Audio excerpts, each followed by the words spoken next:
পৃথিবীতে এমন কিছু জায়গা রয়েছে যার রহস্য আজও আমাদের কাছে অজানা। এমন কিছু জায়গা যেখানে বিজ্ঞানও হার মানে। এমন একটি নদী যেখানে পানির বদলে বয়ে চলে রক্তের স্রোত। এমন একটি দ্বীপ যেখানে মানুষের নয় সাপেদের বসবাস। এমন একটি জায়গা যেখানে সাধারণ মানুষের যাওয়া সম্পূর্ণরূপে নিষিদ্ধ। আজকে আমরা কথা বলবো এমন কিছু মিস্টিরিয়াস প্লেস সম্পর্কে, যা সম্পর্কে জানলে আপনিও অবাক হতে বাধ্য হবেন। Number 1, Nazca lines. দক্ষিণ পেরুর নাজকা মরুভূমিতে অদ্ভুত কিছু লাইন রয়েছে যেগুলোকে বলা হয় নাজকা লাইন্স। প্রায় 450 কিলোমিটার জায়গা জুড়ে ছড়িয়ে থাকা এই লাইনগুলোর সংখ্যা 800-রও বেশি। এখানে বানর, কুকুর, মাকড়সা থেকে শুরু করে একজন মহাকাশচারীর ছবি পর্যন্ত রয়েছে। কোনো কোনো লাইনের দৈর্ঘ্য 300 মিটারেরও বেশি। 1500 শতকের দিকে প্রথম আবিষ্কার হলে এগুলোকে কোনো প্রাচীন সভ্যতার বানানো রাস্তা বলে ধরে নেওয়া হয়েছিল। কিন্তু 1920 সালে একজন পেরুয়ান প্রত্নতাত্ত্বিক পাহাড়ের উপর থেকে দেখে বুঝতে পারে এগুলো আসলে রাস্তা নয়, এগুলো প্রতীক বা চিহ্ন। ধারণা করা হয় প্রায় 4000 বছর আগে নাজকা সভ্যতার মানুষ এই লাইনগুলো তৈরি করে। কিন্তু কেন তারা এই লাইনগুলো তৈরি করেছিল? ধারণা মতে এইটা একটা বিশাল আকারের ক্যালেন্ডার। আবার কেউ কেউ বলে থাকে লাইনগুলো তারা তাদের দেবতার সন্তুষ্টির জন্য তৈরি করেছিল। আবার কারো মতে এইটা ভিন গ্রহের প্রাণী অর্থাৎ এলিয়েনদের কাজ। আর এইভাবেই নাজকা লাইনের রহস্য আজও আমাদের সামনে অমীমাংসিত। Number 2, Mount Roraima. এই দৃশ্য দেখে মনে হচ্ছে মেঘের মধ্যে কোনো আইল্যান্ড দাঁড়িয়ে আছে। এটি আসলে ভেনেজুয়েলাতে অবস্থিত একটি পাহাড়, যেটাকে মাউন্ট রোরাইমা নামে ডাকা হয়। এই পাহাড় দুনিয়ার সবথেকে অদ্ভুত আর আকর্ষণীয় ন্যাচারাল মিস্ট্রিগুলোর মধ্যে একটি, যার উচ্চতা 2810 মিটার। অন্যান্য পাহাড়ের তুলনায় মাউন্ট রোরাইমার টপ একদম সমান, যেখান থেকে একটি ওয়াটারফল বের হয়, যেটা কিনা দুনিয়ার সবথেকে উঁচু ওয়াটারফলগুলোর মধ্যে একটি। ন্যাশনাল জিওগ্রাফিকের একটি স্টাডির অ্যাকর্ডিং মাউন্ট রোরাইমার বয়স প্রায় 2 বিলিয়ন বছর।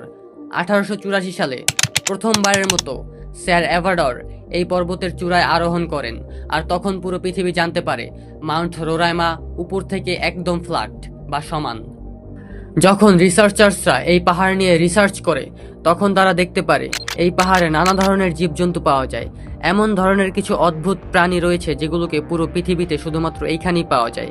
এমন কিছু গাছের প্রজাতি যেগুলো পুরো দুনিয়াতে শুধুমাত্র এইখানেই আছে।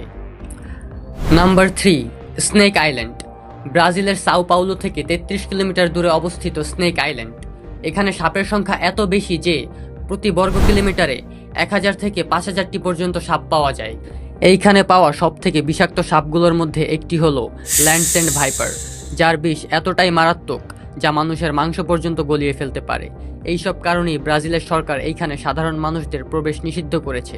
শুধুমাত্র বিজ্ঞানীরাই বিশেষ অনুমতি নিয়ে এইখানে প্রবেশ করতে পারে। পুরনো লোককথায় বলা হয় আগে জলদস্যুরা নিজেদের গুপ্তধন লুকানোর জন্য এই জায়গাটি ব্যবহার করত। কোথাও কোথাও বলা হয় আগে লাইট হাউস পরিচালনা করার জন্য একটি পরিবার এইখানে থাকতো, যারা সবাই কিনা সাপের আক্রমণে মারা যায়। এইখানে এত সাপ কোথা থেকে কিভাবে এলো, এই রহস্য আজও মানুষের কাছে অজানা। Number 4, boiling river. Amazon rain forest, যেটা কিনা আমাদের পৃথিবীর সব থেকে বড় রেইন ফরেস্ট, এইটা 8টি দেশ নিয়ে ছড়িয়ে আছে। এই অ্যামাজন রেইন ফরেস্টের পেরু অঞ্চলে একটি নদী আছে যার পানি সবসময় ফুটন্ত অবস্থায় থাকে। এই নদীকে সানায় টিম্পিস্কা নামে ডাকা হয়। এইটা পৃথিবীর একমাত্র ফুটন্ত পানির নদী। 6.5 কিলোমিটার লম্বা এই নদীর পানির টেম্পারেচার সবসময় 90 থেকে 100 ডিগ্রি সেলসিয়াসের মধ্যে থাকে, যার সোজা মানে হলো যদি কোনো পশু বা প্রাণী এই নদীতে পড়ে যায় তাহলে জীবন্তই সেদ্ধ হয়ে যাবে। একজন পেরুর সায়েন্টিস্ট অ্যান্ড্রিও রুজো 2011 সালে এই নদীটি খুঁজে পায়। রুজো যখন এই নদীর পানির টেম্পারেচার চেক করে, তখন সে দেখতে পায় এই পানির টেম্পারেচার 86 ডিগ্রি সেলসিয়াস। এখন কথা হচ্ছে এই নদীর পানি কেন এত বেশি গরম। একটি কারণ এইটা হতে পারে যে এই নদীর আশেপাশে কোনো অ্যাক্টিভ ভলক্যানো রয়েছে, যার জন্য এই নদীর পানি গরম হয়ে যায়। কিন্তু শকিংলি এই নদীর 400 কিলোমিটারের মধ্যেও কোনো অ্যাক্টিভ ভলক্যানো নেই। স্থানীয় লোকেদের মতে ইয়াকুমামা নামে একটি বিশাল সাপের আত্মা এই নদীতে থাকে, যার জন্য এই নদীর পানি এত বেশি গরম হয়ে যায়।